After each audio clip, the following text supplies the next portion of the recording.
Falarmos de racismo, no Brasil, pleno século XXI, onde nós ainda temos que discutir sobre direitos, de políticas de ações afirmativas para uma igualdade racial, para uma igualdade material, onde o racismo individual, o racismo estrutural, o racismo institucional não é, como diz o grande autor Silvio Almeida, não é exceção, é regra, infelizmente.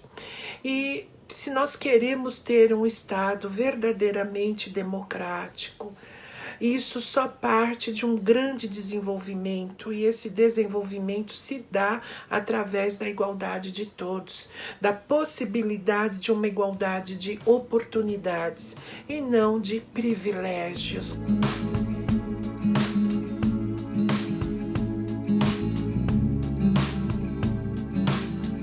O racismo é uma invenção discursiva que se põe ali na transição do século XV para o século XVI e nasce no interior das línguas europeias, e vai se consolidando enquanto um valor dentro destas línguas europeias. A palavra raça, inclusive, ela emerge nesse contexto da virada do século XV para o século XVI e vai, portanto, constituindo, fazendo parte do vocabulário dessas línguas. E o termo raça, então, ele é um mediador, digamos assim, para definir o que era a humanidade e o que não era a humanidade. É nesse contexto que a gente vai compreender a escravidão, as formas de opressão em torno da escravidão e tudo que isso implica. Então, no Brasil, evidentemente que esta é uma questão que também está posta com o próprio regime escravocrata e que tem uma outra configuração no pós-escravidão, em que a ideia de negro, a figura do negro dentro do discurso racista, ela passa a ser associada ao sombrio, ao grotesco, àquilo que não pertence à civilização, aquilo que estaria fora, portanto, da noção de progresso, desenvolvimento. Sendo assim, a ideia de exclusão negra na modernidade está condicionada ao modo como esta invenção do ser negro se constituiu. E, portanto, a gente vai compreendendo esses processos de exclusão, segregação, apartheid, colonialismo que temos assistido na nossa vida cotidiana.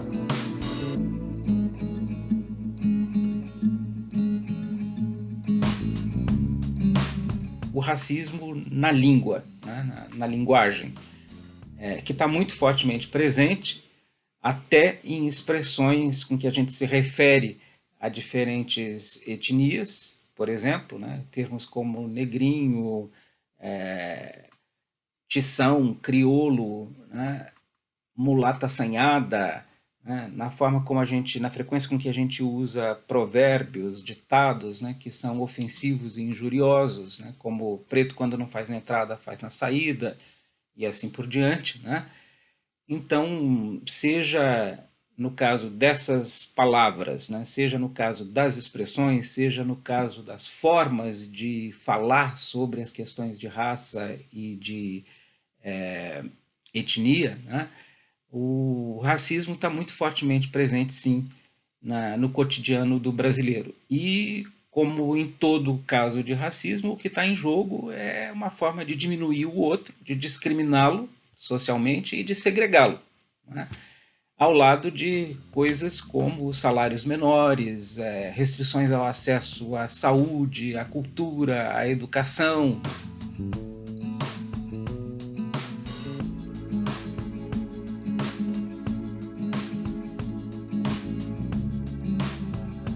Vivenciar um ato racista, ser vítima de um racismo, é algo muito triste. que traz uma série de sofrimentos emocionais para aquele que o sofre. Então, pensar nos impactos do racismo na saúde mental e na vida emocional, né, das pessoas é algo importante, porque requer aí que se pense em como o racismo estrutural ele segue produzindo violências, né, violências físicas, violências simbólicas, violências de toda a natureza que causam impedimentos e dificultam a vida objetiva das pessoas negras. Há que se pensar, por exemplo, que onde quer que a pessoa negra vá, né, em todos os espaços pelos quais ela circula, há ali uma percepção incutida, né, uma percepção da possibilidade de que haja uma expressão de racismo a qualquer momento.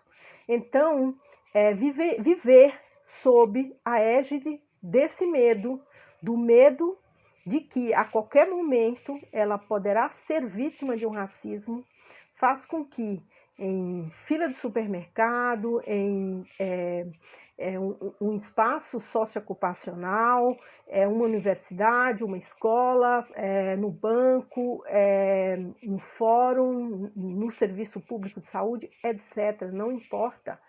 Onde quer que vá, onde quer que a pessoa negra vá, ela tem ali, né, vive a possibilidade de que a qualquer momento ela seja vítima, ela seja ali vítima de um racismo.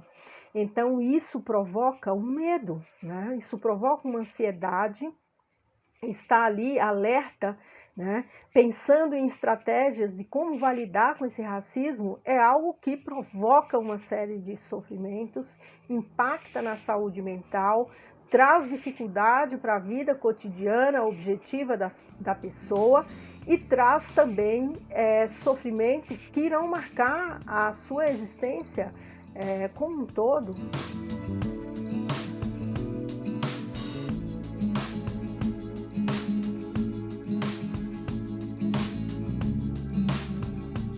O racismo é um crime previsto na Constituição Federal do Brasil, no artigo 5º, inciso 42, como crime imprescritível, inafiançável, sujeito à pena de reclusão. E, por não haver uma lei que preveja expressamente o que é o racismo, ele é sujeito a algumas controvérsias. Mas não há nenhuma dúvida de que o preconceito e a discriminação de alguém em razão da raça ou da cor, ou mesmo da etnia, que são hipóteses previstas na Lei 7.716 de 1989, sim configura racismo. O racismo pode ser praticado por preconceito. De que maneira? Pela exteriorização de ideias racistas. A pessoa que é preconceituosa e não exterioriza essas ideias, ela não está ao alcance da lei penal. Porém, se ela disser algo, se ela escrever ou fizer uma manifestação na internet, fizer sinais ou algo semelhante, ela pode ser processada e vir a ser condenada pela prática do crime de racismo.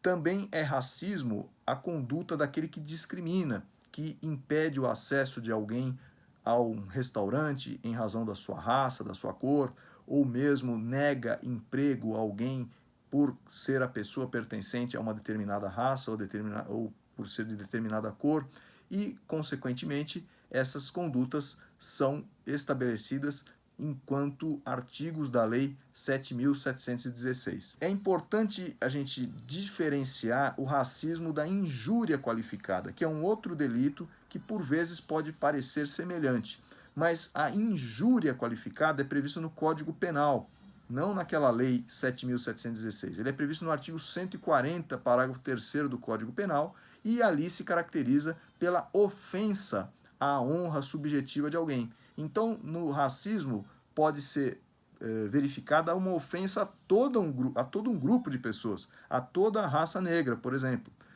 dizendo os negros são inferiores, negro parado é suspeito, negro correndo é ladrão. Essas afirmações são crimes e dizem respeito a toda uma raça. Já a injúria não, é uma ofensa a uma pessoa determinada ou a pessoas determinadas. Então, quando se diz, você aí, seu preto macaco, você aí, seu negro safado, esses são exemplos de injúria qualificada, que tem uma pena de reclusão de 1 a 3 anos. No caso, o racismo varia de crime a crime a quantidade de pena, mas no caso de ser uma manifestação do preconceito pela internet, daí a pena fica fixada entre 2 a 5 anos de reclusão. Colorismo ou pigmentocracia é a discriminação que se dá em torno dos tons de pele. Quem escreveu o termo pela primeira vez foi a escritora Alice Walker. É importante dizer que no Brasil, essa é uma luta histórica do movimento negro em reconhecer pretos e pardos dentro do mesmo conjunto social que sofre as ações do racismo.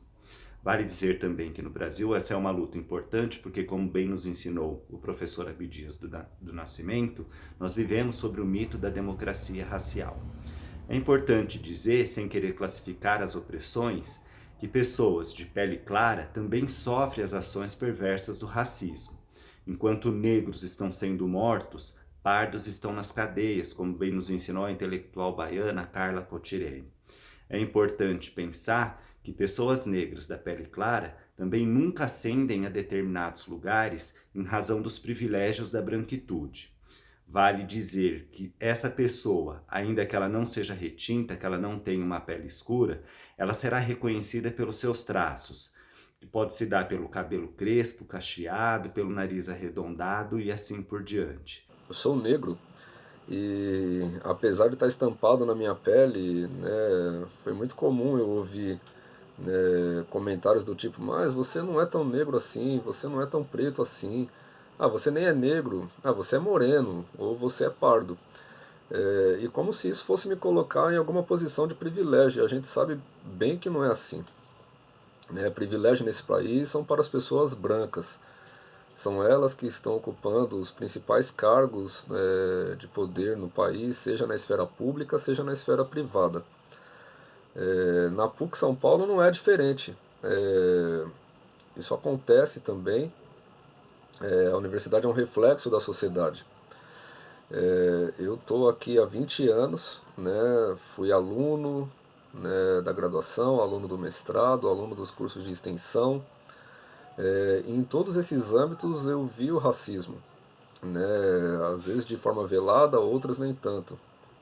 Nas piadas, no olhar desconfiado, na falta de atenção quando você apresenta um projeto ou quando você dá uma opinião sobre alguma coisa, você ser confundido na sala de aula com a pessoa que está indo montar o computador. Nada contra essas profissões, mas você não tinha o estereótipo do aluno. Então você chegar numa sala de aula para assistir uma aula e a pessoa falou assim, você veio montar o computador, como se você não tivesse o estereótipo do aluno, Isso porque a universidade não tem essa diversidade.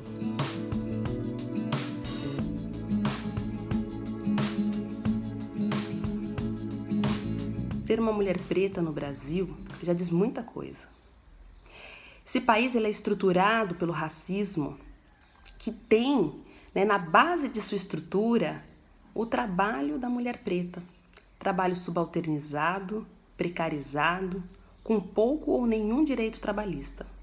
Então, furar esse bloqueio, deixar de ocupar essas posições que simbolicamente, no imaginário social é o lugar da mulher preta, é muito difícil e desafiador.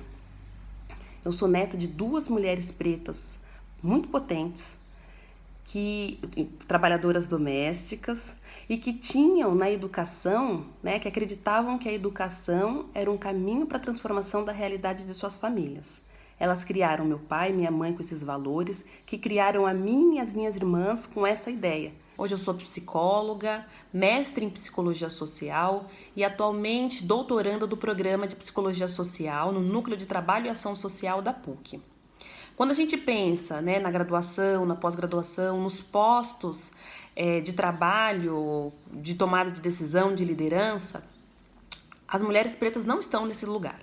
né? E aí, na PUC, como nas outras universidades de prestígio e de qualidade do Brasil, os discentes e docentes são majoritariamente brancos.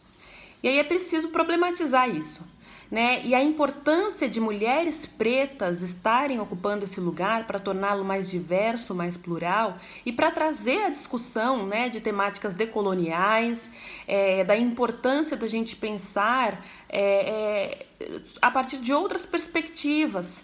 Então, estar nesse lugar é desafiador, extremamente importante.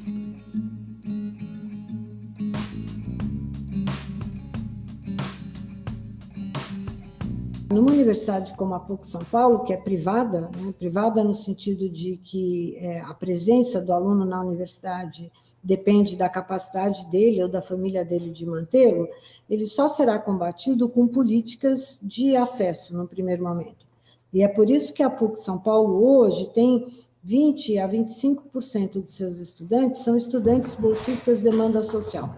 Não por acaso, no Brasil, né, a maior parte dos pobres são também pretos e pardos. Então, quando a gente tem uma política de acesso à universidade que privilegia aqueles que são mais pobres, a gente também passa a incluir mais pretos e pardos. Por isso, na PUC São Paulo, a gente adere ao ProUni, tem uma política de bolsas Fundasp que segue os mesmos critérios do ProUni, temos uma política de acesso preferencial, uma política também na pós-graduação. O que nós queremos com isso? Trazer para dentro da universidade aqueles estudantes que vêm de famílias de baixa renda e que, em boa parte, né, são também estudantes pretos e pardos. Então, essa é uma política cotidiana da universidade de combate ao racismo.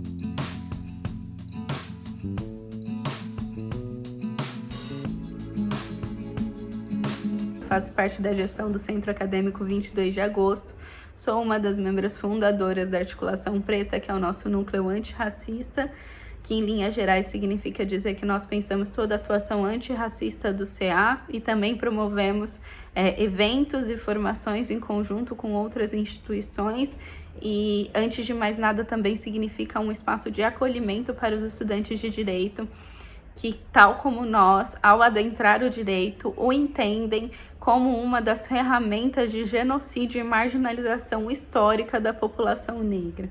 Então, criar um núcleo desses dentro da PUC também significava dizer que nós existimos, resistimos e estamos lutando não só para uma melhoria, para a mudança da realidade social dentro da universidade, mas para a mudança da realidade social para frente, tendo em vista que as pessoas que ocupam os espaços da PUC hoje são também as pessoas que vão ocupar os espaços de governabilidade e decisão dentro do direito. Nós precisamos enegrecer a PUC, de que nós precisamos entender quem são os alunos negros, onde eles estão dentro da universidade, quais são os espaços que a eles são relegados e por que esses espaços são relegados a eles e entender que a PUC também funciona através de mecanismos e tecnologias de raça. Quando a gente entende isso, a gente consegue um norte para a nossa atuação dentro do 22 de agosto, dentro do centro acadêmico e aí dentro da institucionalidade, mas também junto aos nossos e em conjunto com outros coletivos e outros companheiros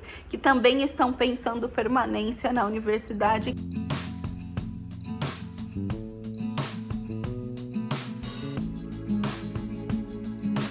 Nós temos trabalhado muito com cotas. Além da cota étnico-racial, dos processos de seleção para os programas de estudo da PUC de São Paulo, a PRO-CRC estabeleceu cotas étnico-raciais dos seus processos de bolsas. Nós temos um grupo de trabalho de inclusão social que discute com a comunidade universitária ações de inclusão e pertencimento na PUC e ações de combate ao racismo estrutural. E também um programa de atendimento especial na clínica psicológica da PUC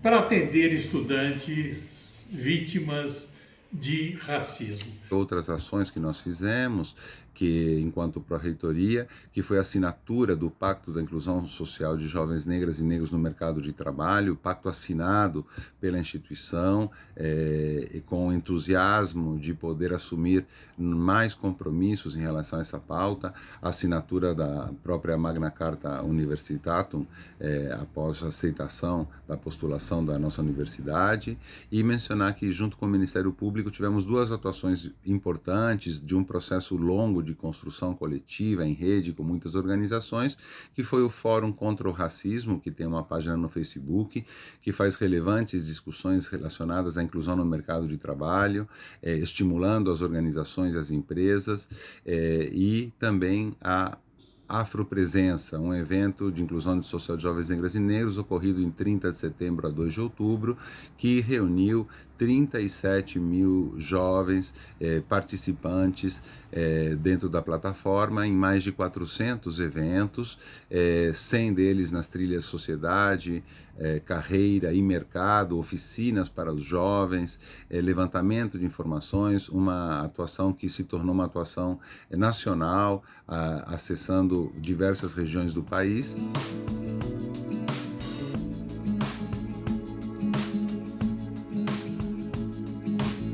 Uma universidade como a PUC tem que combater o racismo na sua prática cotidiana, na educação cotidiana que dá, nos princípios que segue, e trazendo para dentro da universidade estudantes, professores e funcionários que são alvo do racismo. Ano que vem, em 2021, a lei de cotas brasileira, ela perderá validade, ela se extingue, né? Toda lei de cotas tem um tempo, tem um prazo, né? E a nossa lei de cotas se encerrará. Então, essa é uma discussão que nós temos que fazer. O Brasil terá que fazer essa discussão, né? Ela já aparece de maneira muito tímida, e aí o que vai acontecer? Eu diria para você que uma universidade, esse também será papel da PUC São Paulo, né? Participar dessa discussão, não só para a gente manter ou criar uma nova lei de cotas, mas para fazê-la ainda mais potente, ainda mais radical do que a última lei de cotas que tivemos no Brasil. Então, eu queria dizer isso, né? Eu acho que uma das nossas tarefas, como cidadãos brasileiros no próximo ano, é essa de construir uma nova lei de cotas, garantindo que essa responsabilidade que nós temos de tornar o Brasil menos desigual é a responsabilidade que nós temos de tornar o Brasil menos racista. E para tornar o Brasil menos racista, entre outras coisas, a gente precisa criar condições especiais como as leis de cotas criam.